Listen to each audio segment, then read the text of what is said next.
Hello, improvers. Justin Winstead, the improver coach, coming to you. A lot of you have been asking me a question about a particular topic, and so I figure it's time for us to address it. And this topic, for some of you, you love it, and others of you, just the word just feels icky to you.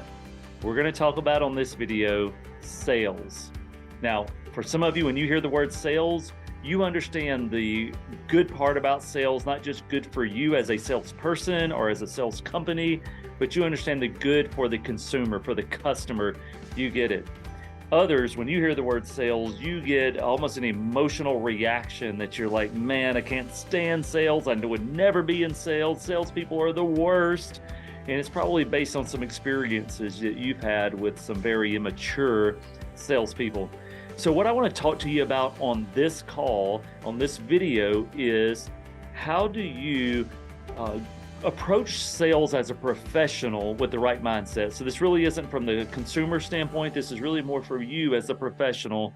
How do you make sure that you're entering into the sales process in the right way that benefits both you and the client? As Stephen Covey says, that all good relationships, especially those that are long-term, are based on win-win situations. So how do you create a transaction where both people win, and where it's not just a transaction, but it's actually about relationship and not just about doing a deal? So that's what we're going to discuss today. And what I want to argue is, outside of the word sales that gives some of you a lot of trouble because some of you think that that's just a bad thing or you would never want to do it. At the end of the day, sales is necessary, especially in our culture and our society that's capitalistic and is based on free market. We need sales. And you better be thankful for sales, because no matter what business you're in, somebody is selling something, and that is what is bringing revenue into the business, which is in part what's paying for your income. And so sales is necessary. You should be grateful for it. Don't look down on it. In fact, to check your own blind spot about this issue, if you were to reflect back over, let's say, the past couple of years of your life, you may think, well, I would never do sales. I don't want to do sales. But I'd ask you, have you ever done a fundraiser for a nonprofit and asked people to partake in that? Have you tried to get someone to support your child's activity? Did you go to a friend or an acquaintance because you knew they were looking for a job and try to convince them about why your workplace was the best? Did you tell somebody about your gym membership or about a new restaurant? At the end of the day, sales in a nutshell is really just about connecting people with a service or product that they need. It's about giving people information and an opportunity to engage in a transaction that both parties should be winning. Now, it's a different type of win. Maybe one party gets revenue, the other party gets food. One party gets a service, whereas another party gets a credit card transaction. And so there is some exchange of value.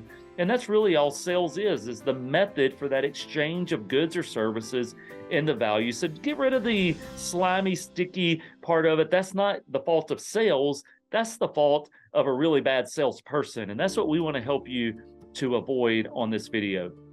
So there's lots of approaches and mindsets that you can have, but I'm going to oversimplify a little bit and explain two main mindsets that people, when they're rookies at sales and they just don't know what they're doing, they approach it the wrong way. And they're really two ends of a spectrum. And the first one is where people go into the sales conversation, or they go talk to a prospect or a lead or a potential partner, and they have what I call the self-preservation mindset. Self-preservation, meaning when they go in there, they are trying to see how can they survive. They need the sale. It's usually an income purpose is what's driving them there, that it's not something they're doing because they want to do or it's going to help them to thrive, but they need it as a matter of surviving. If you've ever gone and bought a car, as an example, there are some people who are high pressure, not because they're actually a bad person, even though it may feel that way.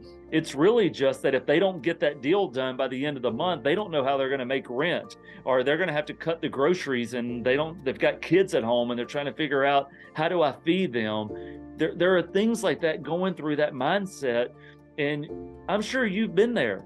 You've probably been at a spot where you needed a deal to go through because you needed it to make ends meet. And that's a tough spot to be in, because when you're selling out of need, the customer can sense that, and they don't necessarily know your motives. They don't know that it's out of need. They don't know that you're a good gal or a good guy. All they know is that something feels off. You feel desperate. There's this sixth sense that people can do, even if you're good at covering it up. People will figure it out if you're in that self-preservation mindset. Part of that mindset is the symptom of a scarcity mindset, where you think there's just not enough to go around. And so it may not be that your personal finances are the driving force of the need. Maybe you're looking at the economy, you're looking at the opportunities around you, and you just think, if I don't make this happen, I don't know how I can move forward. If I don't get this partner, if I don't close this one, I just don't think there's enough. And so when you have that scarcity mindset, you flip into survival mode, into self-preservation mode. And that's a bad place to be whenever you're supposed to be offering a product or service to a consumer. So let's flip over to the second mindset. The second mindset that is dangerous to you trying to be the right type of salesperson, the right type of transaction coordinator for your business, is not the self-preservation mindset, but the self-promotion mindset. So unlike the self-preservation, where there's a lot of fear involved, there's a scarcity, there's a need-based mindset. Whenever you flip over to the attitude that's about self-promotion, this is less about need and more about greed. This is less about fear, and it's really a lot to do with pride. In fact, people who have this, they're usually just trying to get a sale because it's another notch on their belt. It's another trophy on their case. They're pushing for something that's going to give them accolades. And so these people come across as slimy in a different kind of way. They're kind of cocky, and they're arrogant, and they're condescending, but they're still high pressure. They're still pushing you. And you don't want to come across that way. And this happens sometimes subconsciously through you as a salesperson when you approach the conversation and you're trying to one up the other sales guy on your team, or there's a competition going between your unit and another unit at your company, and this is just all about a pride thing, and you're just going into this self-promotion and this arrogance kind of piece. People don't like to buy from those selling out of need, and they don't like to buy from those selling out of greed. People love to go through the transaction, through the sales process with someone who is really trying to create a win-win scenario. And yes, there are some customers who would love for you to forsake your commission, and they really don't care about you and your family and your bills that you have to pay. I get it. There are some people out there in the world like that. But by and large, the majority of the people that you will encounter, they are happy for it to be a win-win situation. They are looking for answers. They've got some pain or some problem that they need solved. And if you can help them to solve that problem, to alleviate that pain, to help them overcome their issue, whatever it is, most of them are happy to show you appreciation for that, for helping them in that situation. And usually that appreciation comes in the form of dollar signs. Now, it could be something else, but that's typically the way most people, they're happy to pay you to alleviate that. In fact, a lot of people remember their bad sales processes and the purchases that they made where they were dealing with someone who was selling out of need or greed, who was in self-preservation or self-promotion. But most people don't even feel like they're in a sales process when they're dealing with the right type of salesperson. They feel like they're in a learning process, a discovery process. They feel like they're exploring a win and a loss, and they're a part of a journey, and that you are helping them down that journey to avoid failure and to reach success. And it's that type of servant leadership style mindset. It's that type of doing what's best for the person that you're helping. That is what is going to actually help you to achieve more sales, to have more success with the products or services that you're offering. It's kind of ironic But the people who need it most or want it most usually get it the least. It's the ones who detach themselves from the outcome that typically are able to see the clearest, and they're able to come across the most authentic, and they're able to really gain the most sales.